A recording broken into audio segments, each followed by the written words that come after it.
You clicked because you've heard the rumor. In some states, keeping your zip code means cutting your square footage in half. You're in the right place.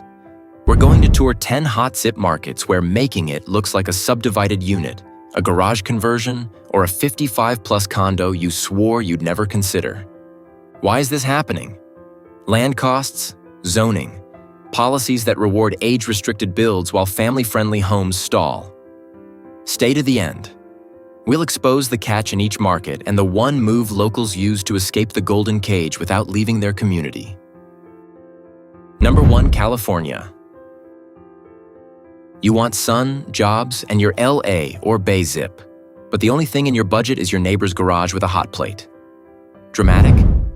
Not when an extra room became the market's pressure valve. Here's the thing. A DUS were sold as bonus space. They turned into lifelines. The state fast-tracked them with SB 1069, AB 68, AB 881, and permits exploded. Homeowners became micro-landlords because single-family zoning still eats the map. Median home price? Tesla vibes. Rents surge like rideshare at 5 p.m. Impact fees got trimmed, parking rules relaxed, and builders chased luxury to cover land and fees. The escape move.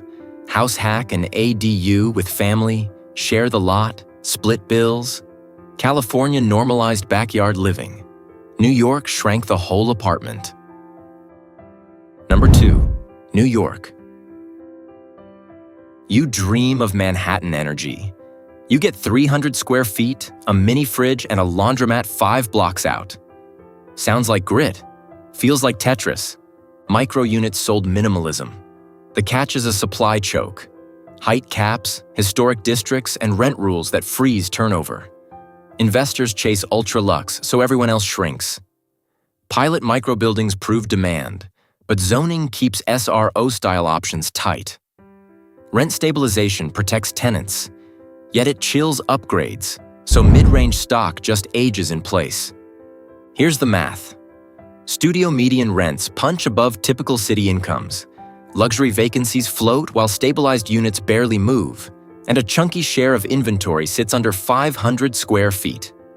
Tenants convert bedrooms with curtains. The escape? Co-living and flex walls. If New York compresses, New Jersey contorts into age-restricted mazes. Number 3, New Jersey. You want the Jersey schools, the easy train, the diners. You're 38 and touring a 55-plus condo. Why is that even on your list? Because that's the inventory towns actually approve. Here's the catch. To hit affordable quotas without adding students, municipalities push age-restricted projects. The Mount Laurel framework sets the obligation. Execution funnels supply into senior-only boxes. Land is pricey. Demolition alone can run around $30,000 for a modest house, and standard subdivisions rarely pencil unless they're luxury. Builders chase big margins or swap density into 55+. Locals call it a family squeeze. Your escape move. Downsize in town to a small condo or duplex near transit. Keep the zip, lose the lawn? If Jersey leans policy, Illinois leans math, tax math. Number 4, Illinois. Cheap Chicago land listings look friendly until the tax bill taps you like a mob boss mid-espresso. That $400,000 split level? You're staring at $10,000 to $15,000 a year before insurance and HOA take their cut. Here's the catch. Property taxes run among the nation's highest, so bigger homes become financial traps. Older suburbs lose people, budgets chase pensions and services, and taxes chase whoever stays.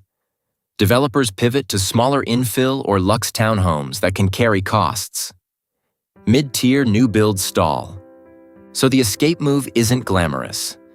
Pick a compact, transit-rich condo in a stable district where HOA plus taxes undercut a larger SFH's carrying costs. You trade basement space for budget sanity. If Illinois trims for taxes, Massachusetts trims for scarcity. Number 5, Massachusetts. Boston salary, Worcester budget. The triple-decker becomes your best friend and your landlord. You want a backyard. You get a creaky third-floor walk-up with baseboard heat and a porch the wind bullies every winter. But here's the catch. Single-family zoning and historic overlays lock up land, so prices stay elevated. Core builders chase luxury condos. Families get carved-up flats in 100-year-old houses. Renovations slice floor plans thinner to hit price points. So, the escape move. Buy a small condo in a 3-family, share maintenance through the HOA, trade a yard for a walkable block and a T-pass. Next door, Connecticut plays the same game with different rules. Number 6, Connecticut. You moved for calm streets and solid schools. You landed in a condo meeting arguing about mailbox paint while you pray the roof reserve isn't a spreadsheet fantasy. Welcome to the HOA life. But here's the catch.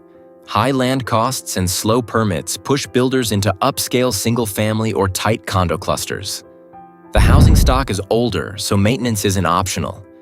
To cap surprises, you downsize into an HOA, and the fees bite. You trade space for location and reliability. The escape move. Buy a modest, rail-adjacent townhouse. Let the HOA handle snow and siding. If Connecticut bargains with HOAs, Maryland bargains with commuting math. Number 7, Maryland. You want the federal paycheck and a red line stop. Your floor plan shrinks every station closer to downtown. It's real. It's happening. But here's the catch. Proximity premiums, school boundaries, and height caps throttle supply. New buildings in Bethesda and Silver Spring lean luxury or micro, so families drop into smaller condos to dodge jumbo mortgages.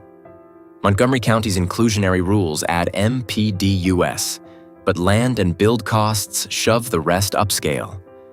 Row house light and stacked flats try to fill gaps. Price climbs by metro stop. Condos undercut single-family spreads, but not by much.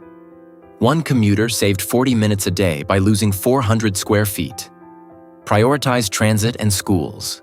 Time wealth beats space poverty. Head west. Rockies next. Number 8, Colorado. You came for trails and craft beer.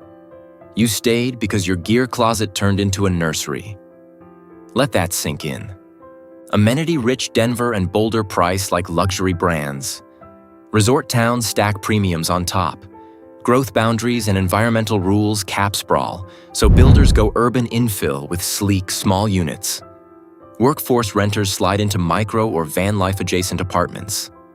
Short-term rentals in ski counties chew long-term supply. In Denver, small lot zoning and form-based codes pump out narrow townhomes with tiny closets. The garage becomes gym, office, pantry, sometimes all three. So the escape move. Co-buy a townhome with friends or grab a smaller unit on a rapid bus line. Keep your trails, store your skis under the bed. Number 9, Washington. You heard Olympia and Seattle open doors to missing middle housing. So why are you still signing up for a 550 square foot studio? Because step 1 was legal, not physical. But here's the catch. Duplexes and triplexes are legal, yet financing, lot splits, and neighborhood pushback slow supply. Tech salaries keep demand hot, so developers go small to move fast. State reforms chip at single-family exclusivity, but construction costs and lending favor big projects or tiny units. Backyard cottages rise, family townhomes lag. No official quotes here, just the takeaway. Target early upzoned blocks and snag a compact duplex before the next rent wave. You buy policy time. One state south, Oregon started this trend and hit new snags. Number 10. Oregon, the poster child with fine print. Oregon went first on middle housing. You pictured fourplexes blooming like coffee shops. You got 2 cottages and a calendar-length design review. Let that sink in. But here's the catch. Laws changed. Crews didn't multiply. Cities layered design rules, parking debates, and infrastructure fees. Builders chase small, sellable units over family-sized formats because costs bite. Portland's residential infill project opened duplex to fourplex paths. Then climate and seismic codes kept budgets heavy, so footprints shrank to hit price points. Post-reform permits tilt to duplexes and cottage clusters, with average new units trending smaller as system development charges stack. One homeowner's ADU plus long-term tenants slash the mortgage sting. Pair one, live tighter, sleep better. That's the tour. Let's land the plane.